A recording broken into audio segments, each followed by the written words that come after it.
বন্ধুরা সবাইকে স্বাগত আমার চ্যানেলে। আজকে আমরা আনবক্সিং করতে চলেছি গ্যানারো S12 ওয়্যারলেস মাইক্রোফোন, যেটা আমি অর্ডার করেছি ফ্লিপকার্ট থেকে। অনেকেই বাজারের মধ্যে ভালো ওয়্যারলেস মাইক্রোফোন খুঁজছেন ইউটিউব ভিডিও, ব্লগ ভিডিও ও রিলস ভিডিওর জন্য। তাহলে এই ভিডিওটা আপনাদের জন্য খুব হেল্পফুল হবে। আজকের ভিডিওটাতে দেখব বক্সে কি আছে, বিল্ড কোয়ালিটি কেমন, সেটআপে কতটা সময় লাগে, এবং সবচেয়ে গুরুত্বপূর্ণ হলো সাউন্ড কোয়ালিটি কেমন। চলুন শুরু করা যাক ভিডিওটা।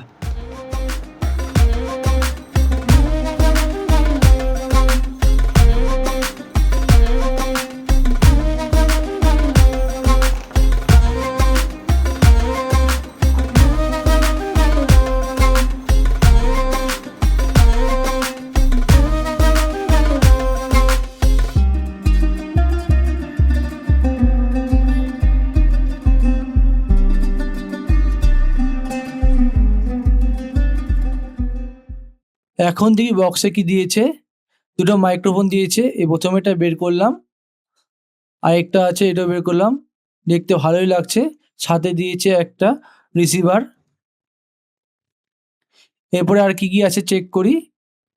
সাথে দিয়েছে একটা চার্জিং কেবল। এই চার্জিং কেবলটাতে দুটো টাইপ সি তার আছে, দুটোকে একসাথে চার্জ দেওয়া যাবে। এটা জিনিসটা খুব ভালো দিয়েছে, দেখে ভালোই লাগলো, তাতে সমস্যা হবে না ফিউচারে। সাথে আর কি দিয়েছে দেখি। এখানে আছে দুটো উইন্ডশিল্ড। আর কি কি আছে, এখানে একটা ওয়ারেন্টি কার্ড আছে, ম্যানুয়াল টিপস কিভাবে ইউজ করব মাইকটা।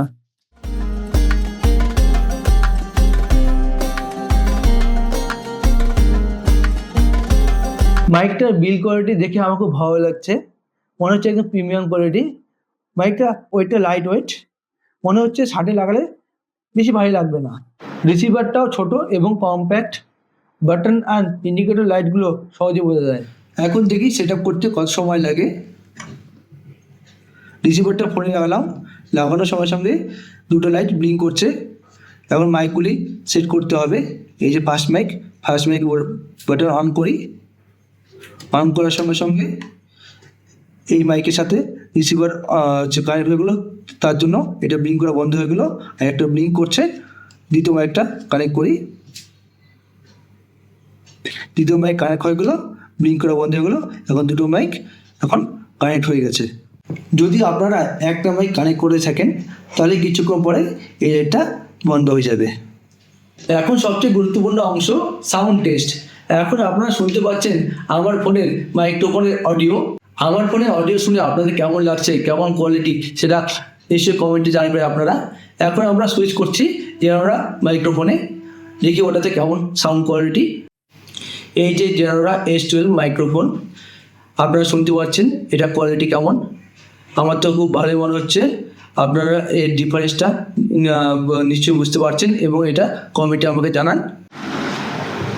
এখন আমরা মাইকে নয়েজ ক্যান্সেলেশন চেক করব। এখন আছে নর্মাল মোডে, পিছনে বটমটা পাওয়ার বটমটা টিপে নয়েজ ক্যান্সেলেশন মোড 1-এ গেল। আমার উপরে ফ্যান চলছে এই রুমটাতে, আপনারা ভয়েস শুনলে বুঝতে পারবেন কেমন আছে। এখন আমরা মোড 2-তে যাব, পিছনে পাওয়ার কিটা ক্লিক করলাম, মোড 2-র জন্য দুবার ব্লিঙ্ক করবে। এখন আমরা মোড 2-তে আছি। ভয়েসটা কেমন ক্লিয়ার হচ্ছে আপনারা ভিডিওর মাধ্যমে আমাকে জানাবেন। এখন আমরা আছি মোড 3-তে, কেমন নয়েজ ক্যান্সেল হচ্ছে আপনারা ভিডিওর মাধ্যমে আমাকে জানাবেন। এখন আমরা রিভার্ব মোডে যাব, তিনবার এটাকে জোরে ক্লিক করে রিভার্ব মোডে যাবে, আস্তে আস্তে ব্লিঙ্ক করবে। এখন আমরা রিভার্ব মোডে আছি। এটা অনেকটা ইকো টাইপের মতো হবে, আপনারা গলার ভয়েসটা শুনে বুঝতে পারবেন কেমন আছে। আমার কাছে মাইকটা যেটা খুব ভালো লেগেছে, মাইকটা সেট আপ করতে খুব ইজি, অডিও কোয়ালিটি খুবই সুন্দর, নয়েজ ক্যান্সেলেশন খুবই ভালো হয়, মাইকটা খুব লাইট ওয়েট ও কম্প্যাক্ট। আপনারা যদি নতুন video, Facebook video, YouTube video বা রিলস ভিডিও বানাতে চান তাহলে এটা বাজেট ফ্রেন্ডলি হিসেবে মাইকটা খুবই ভালো হবে, আপনারা এটা অর্ডার করতে পারেন। আমি আরও কিছুদিন মাইকটা ইউজ করে একটা লং টাইম রিভিউ ভিডিও নিয়ে আসবো আপনাদের জন্য। ভিডিওটা যদি ভালো লেগে থাকে তাহলে লাইক করে দিবেন, এবং এরকম আরও unboxing review video travel video, bike riding video পেতে আমার চ্যানেলটা সাবস্ক্রাইব করে দিবেন এবং বেল আইকনটা প্রেস করে আমার পাশে থাকবেন। ধন্যবাদ।